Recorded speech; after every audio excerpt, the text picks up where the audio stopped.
Well,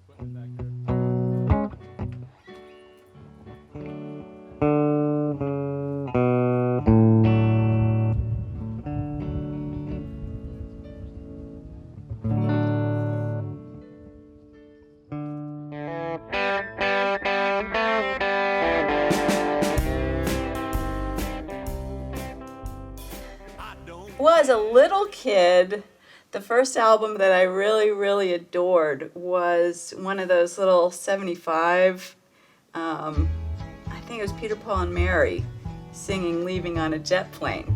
And I used to lay on the floor because the record player was on a shelf down by the floor, and I would just lay on the floor and listen and sing, and then it would get to the end, and I'd just keep picking it up, put it back. So that had to be the mid-1960s, and that's when I was playing pretty seriously and actually had aspirations of becoming a professional drummer, and was in a really pretty good band, and we played in this Battle of the Bands sort of competition that had some great prize. I like to remember it as a recording contract, but it probably wasn't. And we thought we were amazing, and we played horrible covers like the Turtles and those kind of songs. But we thought we were great. We thought we were going to win, and we finished. And my dreams were this was going to make it. And then they wheeled out a band with this big Hammond B3 organ, and out came a band called the Hassles. And it turns out the Hassles' lead singer was Billy Joel, and they started playing, and that was the end of my rock and roll dreams until I turned 60. Yeah. I think I always knew that I had to at least try to do a band and a record before I died, or I just would feel like I just really missed something that was like part of my soul. And so when I saw some of my peers, like my brother-in-law, my brother, what he felt like Mark when he died, and it's like he hadn't had time to reconnect with the things that he really loved, and you start to realize that it's finite, and so if you're going to do it, you better do it. 1, 2, 3, 4.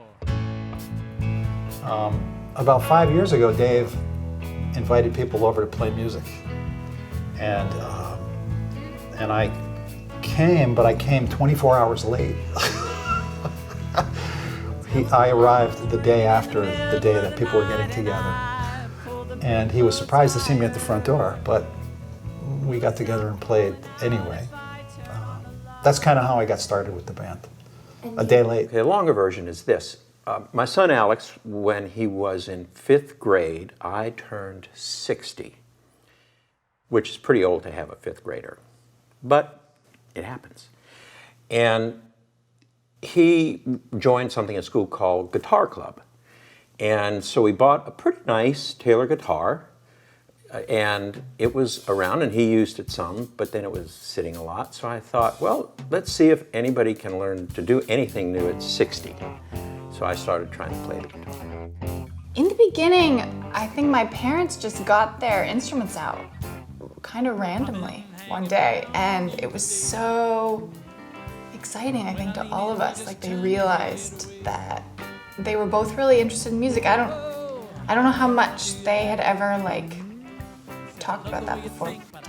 Oh man, that is we are so lucky to have that. I mean, that's unbelievable. Ruth and I we have a tough situation. Our vocal ranges there's only 2 steps in the scale that those are the only keys that we can actually sing together in, because our voices are just different from one another. But to get on a mic together with Ruth and to be able to sing, we used to do this Towns Van Zandt song called If I Needed You, which is a beautiful, beautiful song, and to be able to sing that together is really great.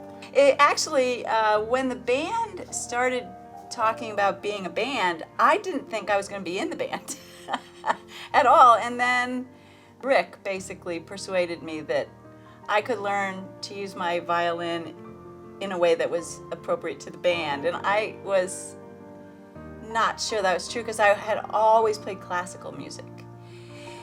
And in the band, you have to invent things. You have to decide what you're going to play and figure out a way to participate. And there's nothing written down. And that was pretty uncomfortable for me.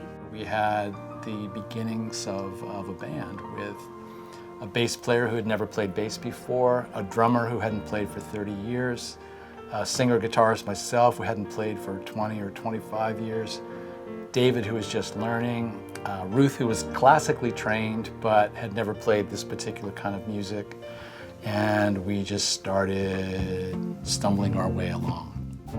Well, Ruth is a very talented classical musician. She had to learn to transition, and Rick had been playing pretty well. But the rest of us were really finding our way back. And for me, the community and the music and all were amazing. It came at a good time for me too. I'd had some serious health issues right before we formed, and it was pretty low. And it came at a time for something to focus on. Oh, it's exhilarating. I love listening to the ways that the other members of the band treat the music. I enjoy the differences that I hear in every practice and again in each performance. I feel a combination of nervousness and enthusiasm because it's really fun to listen while I'm playing. It's sort of got that feeling of you're in a group and you're like making something happen, and something about that is just really rewarding, really feels good. And it led too quickly to deciding that we were good enough to play in public. So at our event tomorrow will be the 5th time the Lugnuts have played for our friends, essentially, here at the Bean Tavern. And the first time was pretty disastrous. We were horrible, but people enjoyed it, so we just kept doing it. I don't think anybody thought the band would become what it has become. Yeah. I just feel like they make a huge difference in their community, and people just go crazy for it. I think the whole sense of community and the friendships that we've created, and I think we've been through a lot together in the past 5 years, so there's just a very strong bond. The most rewarding thing of playing with the Lugnuts is making new friends. This is a marvelous, close-knit group of people who are very eager to laugh at themselves. And that's in part because they're wonderful people. There's a lot to laugh at. It's pretty great, to have that kind of connection with family and friends. And an excuse to have an event and that draws people in, from our circle, but increasingly from beyond our circle too, which is fun. I think it's sort of almost like a community service, that I'm not involved very much in politics, and I'm not volunteering in the schools. I'm not doing much right now, but I feel like there's something about this event that we're doing tomorrow that seems like a really good thing for people in the community. And it's grown around, it's grown because people think it's fun and they connect to each other when they come. It's an interesting place because my younger son, who left to go to college in Boston, has been living in Boston for about 10 years, just bought a house yesterday in Hopkinton, and is coming back, and just decided that the way he grew up was an amazing thing that doesn't exist in much of America anymore, and he wanted to have a family and do it here. I worry, it's all going to be over at some point, and I think about that, and so I just try to maximize the good stuff. If you have health, you've got everything. So that's I think that's the big concern. My dad would love the band, and he loves music and he loves people. And about a year ago, he started to lose his sight, and his hearing has gotten worse and worse, and he comes and he watches the band to the best that he can, but he can't really see it or hear it. I do feel like there's a clock ticking for me personally with music, is that because if you can't listen to what's going on around you, you can't play well. And so I think there's a clock ticking for me in terms of how long I can actually do this. My friend Norm used to talk about, there's a fine line between being like really experienced, like you're kind of at the height of your power, and then suddenly you become a cagey veteran. Somebody who's got a trick to make everything work, you know, like a little bit of camouflage, a little bit of sleight of hand, and it is show business still, even at this level. So getting old in that way and it's kind of searching back through your life and finding things in it that are nuggets is not, so I guess I'm not really answering the question. Those aren't challenging, those are just lucky gifts. Yeah, so it's been a wonderful time for me. In many ways, I'd say this is, well, maybe in every way, it's the best time of my life. Yeah, so getting old's good.